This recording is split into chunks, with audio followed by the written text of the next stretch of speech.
apparemment Mme Wade vous a vérifié. Voilà. Samedi waaw.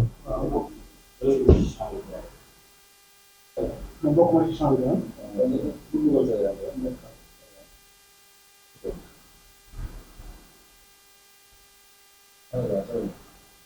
voilà, on va parler de la fiscalité de manière générale, surtout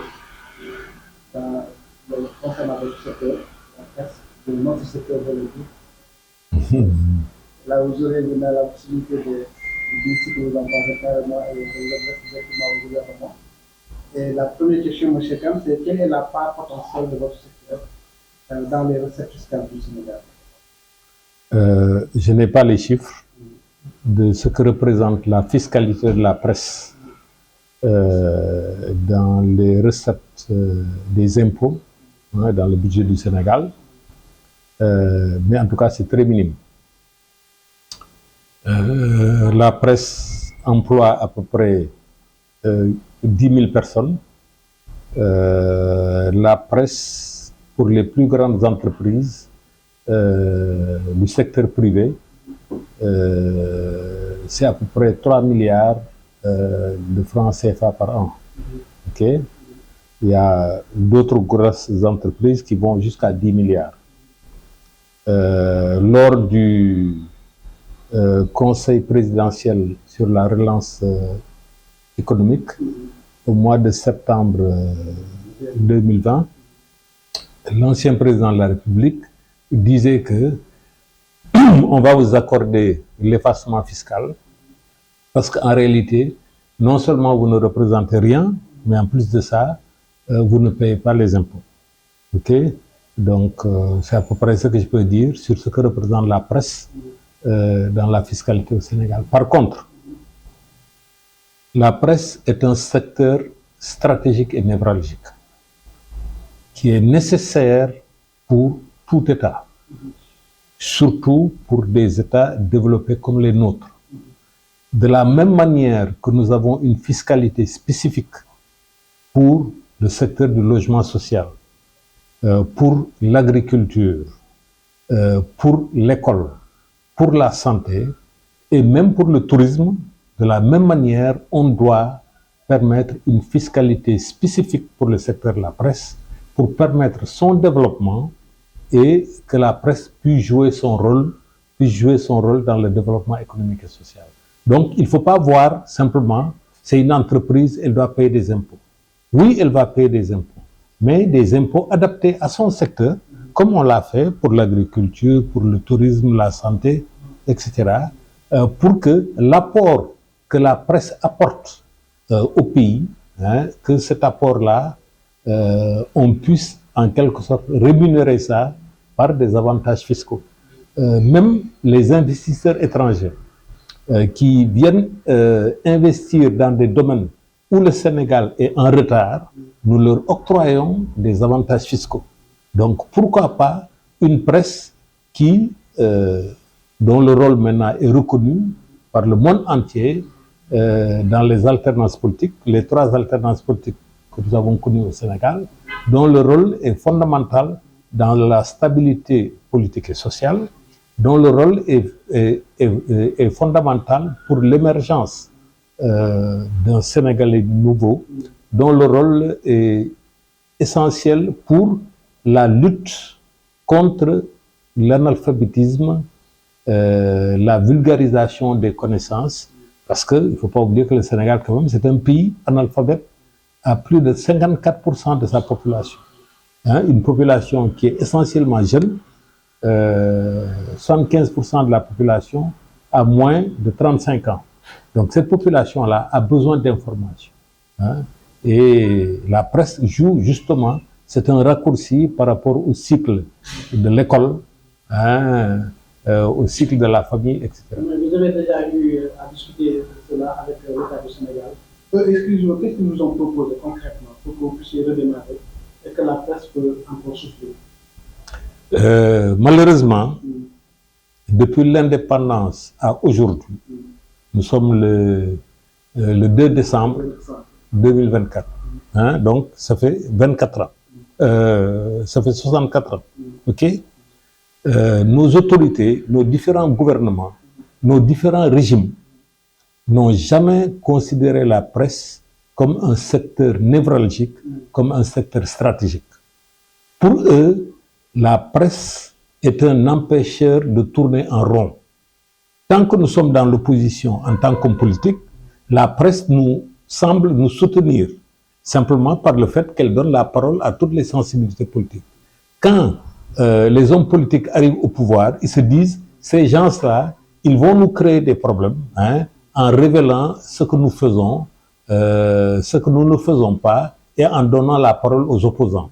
Et donc, c'est dans ce sens que,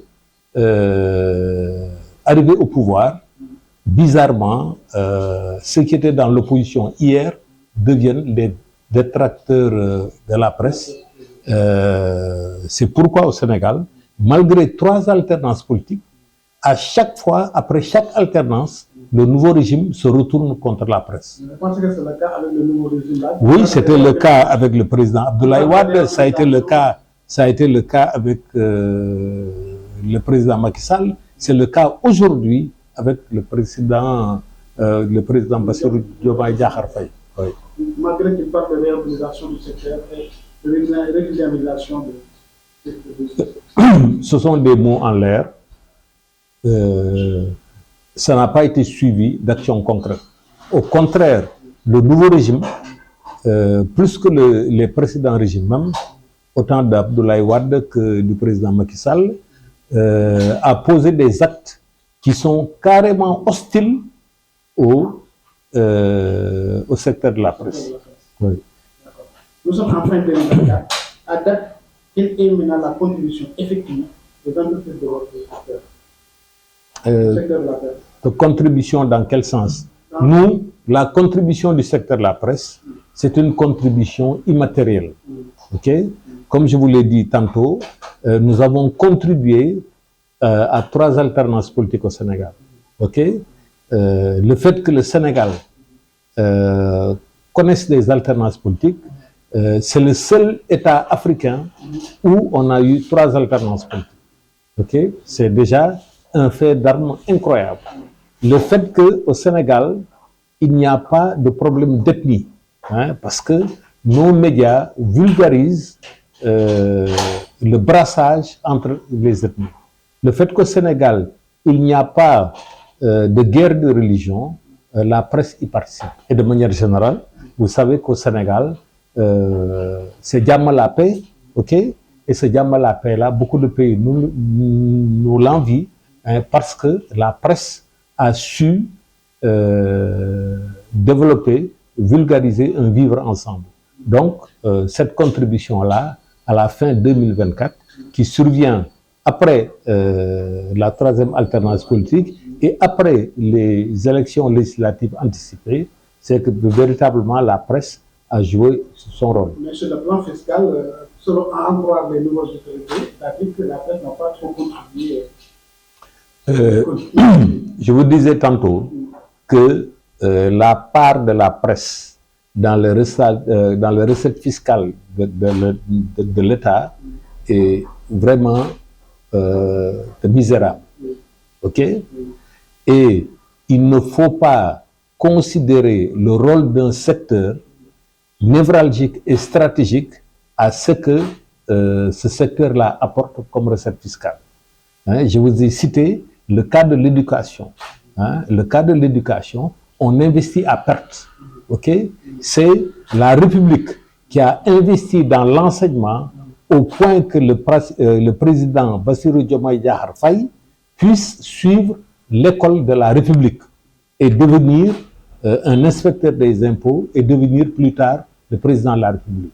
Okay? C'est les investissements dans le secteur de la santé qui ont des incidences sur la productivité des Sénégalais.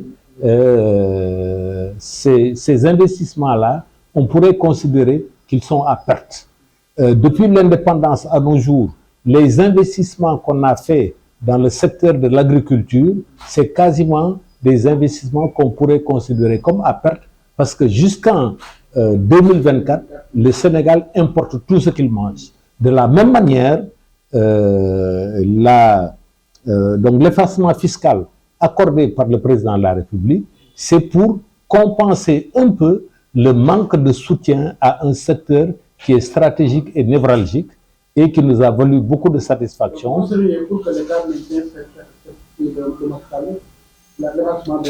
Non, le président Bassirou Diomaye Diakhar Faye, quand il était déjà en campagne électorale pour les présidentielles, il avait dit qu'il allait remettre ça en cause. En réalité, c'est une vision très étroite de cet effacement fiscal-là, parce que je vous rappelle qu'un fonds de 1000 milliards de francs CFA a été mis en place au Sénégal. La presse, qui a été l'un des secteurs les plus touchés par la pandémie du Covid-19, cette presse-là n'a bénéficié aucun sou de cet accompagnement de l'État, de ce fonds de 1000 milliards de francs CFA. Et donc, c'est en guise de compensation que le président Macky Sall a été d'accord pour accorder un effacement fiscal en guise de compensation. Donc, tenant compte de cela, ne peut-il pas revoir donc, la politique fiscale? Absolument. En ce qui concerne la presse? Absolument. Dans la lettre ouverte que nous avons adressée au président de la République et à l'opinion sénégalaise et internationale, nous avons demandé qu'il y ait une fiscalité spécifique pour le secteur de la presse. Comme je vous le disais, pour l'agriculture, il y a une fiscalité spécifique. Pour la santé, il y a une fiscalité spécifique. Pour le logement social, il y a une fiscalité spécifique. Même pour le tourisme, qui apporte des devises au Sénégal, il y a une fiscalité spécifique. Même pour les investisseurs étrangers, où le Sénégal est très faible, ils ont des avantages fiscaux. Donc, dans ce sens, si la presse est un secteur névralgique et stratégique, il faut accorder une fiscalité spécifique au Sénégal, parce qu'il y va... Vous la voulez comment? Comment faut-il faire pour que ça vous arrange au mieux? Il y a beaucoup... l'entreprise de presse... Oui, l'entreprise de presse est fiscalisée autant que n'importe quelle société commerciale, sans tenir compte de la spécificité du secteur de la presse. Okay?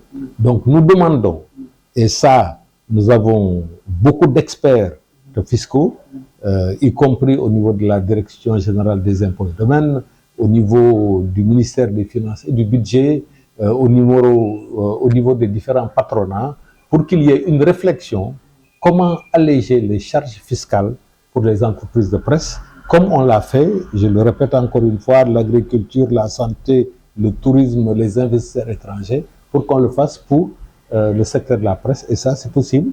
Et d'ailleurs même le directeur général des impôts et domaines va initier une refonte du code général des impôts. Il nous invite, nous, en tant que secteur de la presse, à faire des propositions pour que nos aspirations puissent être prises en compte pour une fiscalité plus adaptée pour le secteur de la presse.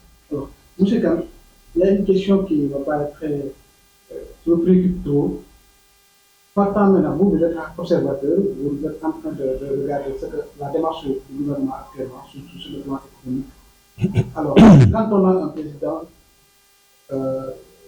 inspecteur des impôts et un premier ministre inspecteur des impôts, est-ce que vous pensez que cela peut susciter un espoir ou bien, au cas contraire, des inquiétudes pour l'avenir de plusieurs secteurs? Le fait que n'importe quel Sénégalais puisse accéder à la magistrature suprême, c'est une excellente chose. Ça veut dire que le jeu démocratique, quelles que soient les insuffisances, ça fonctionne. C'est une bonne chose qu'il soit inspecteur des impôts ou bien agrégé en économie comme le président Macky Sall, ou bien ingénieur des mines comme le président Macky Sall, c'est une bonne chose. Tout Sénégalais peut accéder à la magistrature suprême ou bien accéder à des postes de responsabilité comme être Premier ministre, ministre ou autre. Okay? C'est une excellente chose.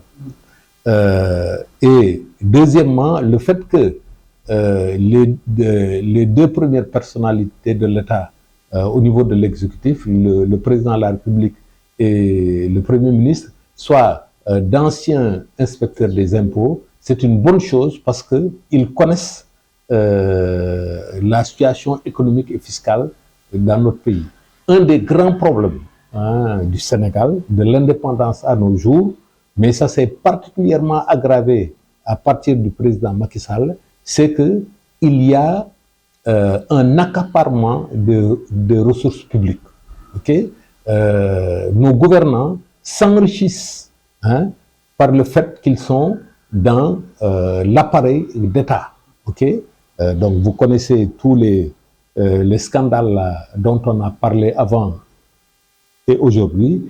C'est pourquoi d'ailleurs on parle de reddition des comptes, ce qui est quelque chose vraiment d'excellent pour le Sénégal, pour qu'à l'avenir, ce n'est pas parce que je gère une structure de l'État que j'ai le droit de m'enrichir plus que tout autre Sénégalais qui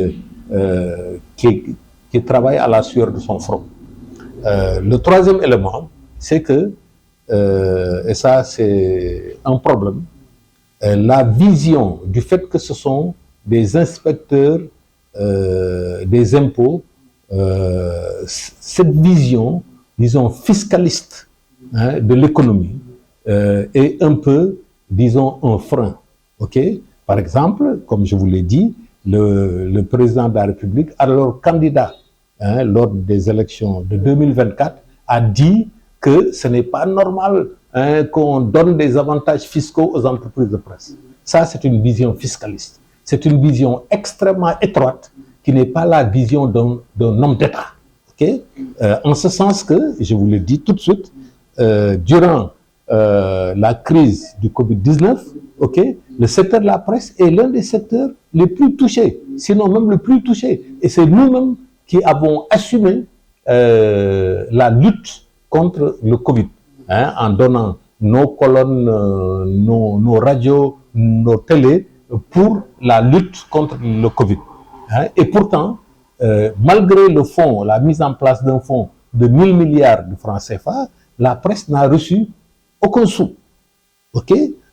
Aujourd'hui aussi, je le dis, depuis l'indépendance à aujourd'hui, les entreprises de presse sont fiscalisées comme n'importe quelle autre entreprise commerciale. Alors que nous avons quand même quelque chose de positif que nous jouons dans le cadre du développement économique et social, dans le cadre de la démocratie. Et donc, l'actuel président de la République doit enlever cette vision fiscaliste-là.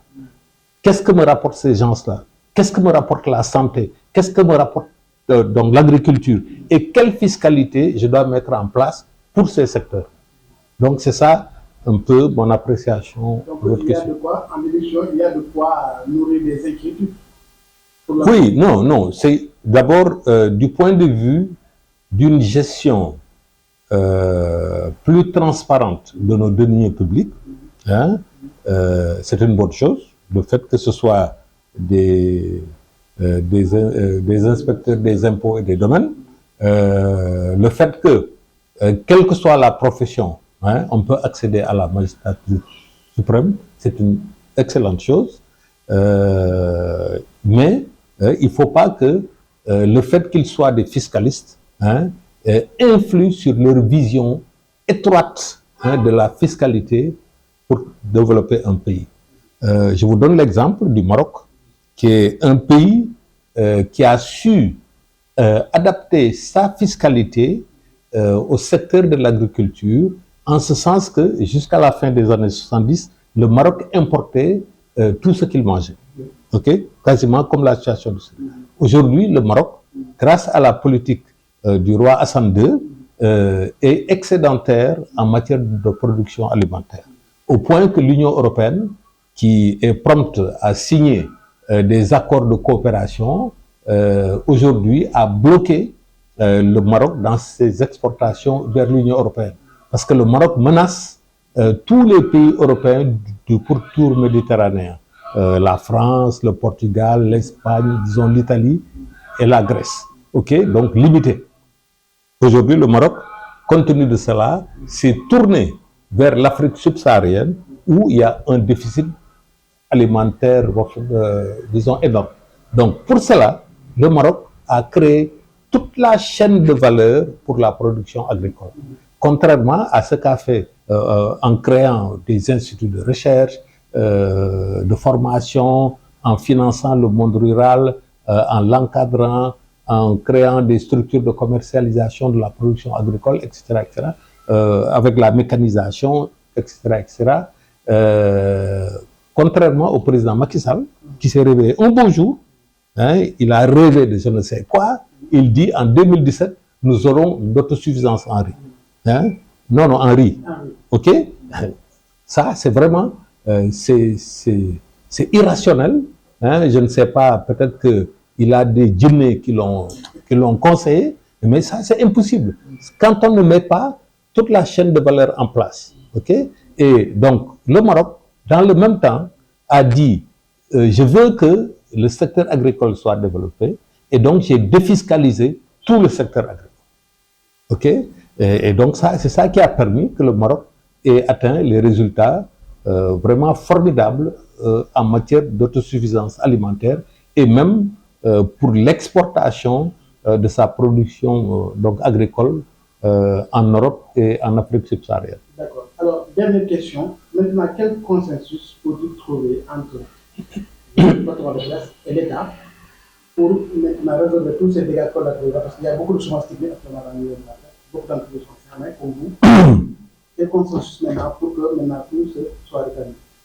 Oui, c'est-à-dire que le nouveau régime est en place depuis plus de 8 mois, presque 8 mois et demi.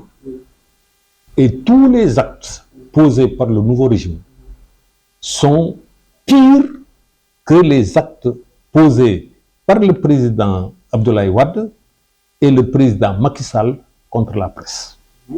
Le président Abdoulaye Wade a réprimé le groupe Sud Communication. Jusqu'à présent, ce groupe-là en paye les conséquences. Okay? Le président Macky Sall a tué le plus de Sénégalais qu'aucun président n'ait jamais tué ici au Sénégal. Le président Macky Sall a emprisonné beaucoup de journalistes. Le président Macky Sall a coupé le signal de télévision. Le président Macky Sall, pas seulement Walfadjri, il y a aussi la Sen TV, okay? Le président Macky Sall a emprisonné des journalistes. Le nouveau régime-là fait pire. Et c'est pourquoi je dis sans embâche, ce nouveau régime est une menace pour la liberté de presse. En ce sens que dans le conceptuel du nouveau régime au pouvoir, la presse privée est un danger, qu'il faut la réprimer, peut-être pour la remplacer par d'autres médias qui seront au bottes, ou si vous voulez le terme de favorable, de nouveau régime. Okay? Ça, c'est antidémocratique, c'est anticonstitutionnel. Le problème que nous avons actuellement, c'est que le ministre de la Communication a pris un arrêté en violation de la loi, du Code de la presse, mais surtout de la Constitution du Sénégal, où il a mis en place une commission qui va valider les entreprises de presse qui auront le droit d'exercer sur le territoire sénégalais. Alors que la Constitution du Sénégal dit, en son article 11, la création d'une entreprise de presse ou d'un média est libre et ne requiert aucune autorisation. Lui, en tant que fonctionnaire, en tant que politique, hein, il s'arroge le droit de dire qu'il a le droit d'être entreprise de presse ou bien être média au Sénégal. Mais ça, on va vers quel type de régime? Okay? Il faut dénoncer tous les abus, toutes les menaces qui pèsent sur la démocratie sénégalaise et sur la liberté de presse. Il y a eu 54% de Sénégalais, pour la première fois dans l'histoire, qui ont fait élire un président de la République dès le premier tour. C'est quelque chose d'extraordinaire. Il y a 54% de Sénégalais qui ont donné la majorité écrasante au parti PASTEF. On ne peut pas ne pas en tenir compte. Mais ces Sénégalais-là n'ont pas élu le nouveau régime, le nouveau président de la République, la nouvelle donc majorité parlementaire, pour que ce nouveau régime-là fasse comme le faisait le président donc Abdoulaye Wade et le président Macky Sall. Okay? Nous voulons un état de droit au Sénégal. C'est ça qui est important. Que chaque citoyen sénégalais puisse jouir pleinement de ses droits. Et donc, c'est pourquoi ce que nous demandons, ce n'est pas un problème entre la presse et le nouveau régime. Hein. Non, c'est un problème entre la presse et les citoyens sénégalais. Moi, je suis un intellectuel. Moi, je peux vivre de mon travail, où que j'aille dans le monde. Même rester ici au Sénégal, ne pas travailler dans le secteur de la presse, mais avoir de quoi vivre, disons, pour ma famille. OK? Donc, moi, ce n'est pas un problème. Je vais m'adapter. Hein, comme je m'étais adapté du temps de Abdoulaye Wade, comme je m'étais adapté du temps de Macky Sall. OK? Et je vais m'adapter à la nouvelle conjoncture. Mais j'aurai le droit de dire ce que je pense. Ce que le régime-là actuellement fait, c'est contre la démocratie sénégalaise, c'est contre la liberté de presse. Et ça, quand un régime en arrive à ce stade-là, se méprend pour considérer que le président de la République est le père des Sénégalais, est le Dieu des Sénégalais, ou bien qu'un Premier ministre est le Dieu du ciel et de la terre, on l'a connu oui, avec Wade, ok, ça, les Sénégalais ne vont jamais l'accepter. Donc, c'est pourquoi ce n'est pas un problème entre la presse et le nouveau régime, c'est un problème entre le nouveau régime et les Sénégalais. Merci beaucoup. Diarra.